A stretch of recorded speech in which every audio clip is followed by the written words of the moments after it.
నమస్తే, welcome to మనం TV. నేను మీ పవన్ బెస్వాడ. సిఐఏ అంటే అమెరికా సెంట్రల్ ఇంటెలిజెన్స్ ఏజెన్సీ. ఇది ప్రపంచంలోనే అత్యంత శక్తివంతమైన సంస్థ.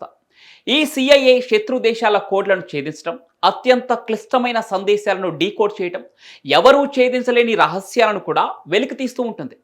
మీరు సినిమాల్లో కూడా చూసే ఉంటారు, సిఐఏ చాలా ఇంటెలిజెంట్ అని. కానీ ఈ సిఐఏ సంస్థ ఆవరణలోనే ఒక మిస్టరీ ట్రీ ఉంది. ఎన్నో ఏళ్లుగా సిఐఏ ఈ మిస్టరీని డీకోడ్ చేసేందుకు విశ్వ ప్రయత్నాలే చేస్తోంది. అదే కిప్టోస్. ఇది ఒక శిల్పం. ఈ శిల్పం కేవలం ఒక కళాఖండం కాదు, ఇది ఒక కోడెడ్ సందేశం, ఒక పజిల్, ఒక సవాల్ అని కూడా చెప్పొచ్చు. కిప్టోస్ ఒక 12 అడుగుల ఎత్తైన కాపర్ శిల్పం. దీని ఉపరితలంపై 1735 అక్షరాలు చెక్కబడి ఉంటాయి. ఆ అక్షరాలకు అర్థమేమిటో ఇప్పటికీ ఎవరికీ తెలియదు.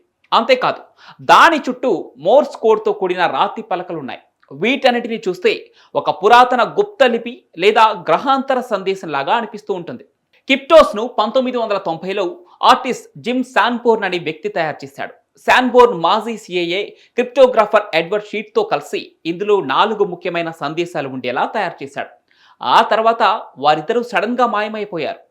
ఇప్పటికీ వాళ్ళ ఆచూకీ లభ్యం కాలేదు. అసలు ఆ పజిల్ను ఎందుకు చేశారు, దానిలో ఏమర్థం ఉందో ఎవరికీ తెలియదు. అత్యంత శక్తివంతమైన సిఐఏ కూడా ఈ సందేశాన్ని డీకోడ్ చేయలేకపోయింది. అందుకే ఇది ప్రపంచంలోని అత్యంత క్లిష్టమైన పజిల్గా ఉండిపోయింది. నిజానికి కిప్టోస్లోని 4 సందేశాల్లో 3 1998లో డీకోడ్ చేశారు. ఈ పజిల్ను సిఐఏ, ఎన్ఎస్ఏ ఉద్యోగులు, ఒక కంప్యూటర్ సైంటిస్ట్ జిమ్ గిల్లోగ్లీ చేత ఎంతో కష్టపడి డీకోడ్ చేశారు. కిప్టోస్లో ఉన్న 3 మెసేజ్లు ఏం చెప్పాయంటే, ఈ పజిల్స్ ఒక పెద్ద రహస్యానికి దారితీస్తాయని తెలిసింది. ఆ రహస్యం ఏంటనేది 4వ పజిల్ను డీకోడ్ చేస్తేనే తెలుస్తుందని అర్థం వచ్చింది. ఇక అప్పటి నుంచి ఇప్పటి వరకు ఆ 4వ పజిల్ను డీకోడ్ చేసేందుకు సిఐఏ, ఎన్ఎస్ఏలు తీవ్రంగా శ్రమిస్తున్నాయి. కానీ ఒక్క చిన్న క్లూ కూడా కనిపెట్టలేకపోయాయి. ఇక ఈ 4th పజిల్లో 97 అక్షరాలున్నాయి. దాని అర్థం ఏమిటో అస్సలు ఊహించలేకపోతున్నారు. కొంతమంది ఇది బెర్లిన్లోని ఒక గడియారం గురించి చెప్తుందని ఊహించారు. మరికొందరు అది క్లాక్ గురించి చెప్పడం లేదని వాదిస్తున్నారు.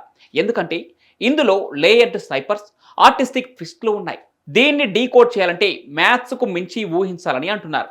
అందుకే ఈ పజిల్ను డీకోడ్ చేసేందుకు ఏఐను ఉపయోగించారు.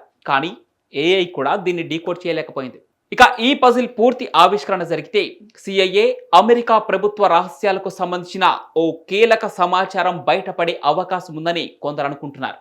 మరికొందరేమో ఇది కేవలం ఒక పజిల్ మాత్రమేనని, దీని వెనుక ఎలాంటి నిగూఢ రహస్యాలు లేవని అంటున్నారు. ప్రస్తుతం 4వ పజిల్ను డీకోడ్ చేసేందుకు చాలా మంది ప్రయత్నిస్తున్నారు. ఇంట్రెస్ట్ ఉంటే మీరు కూడా ఈ డీకోడ్ చేయవచ్చు.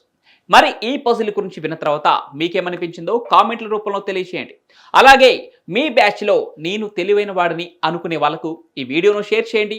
ఇలాంటి మరెన్నో ఇంట్రెస్టింగ్ వీడియోల కోసం మనం టీవీని సబ్స్క్రైబ్ చేసుకోండి.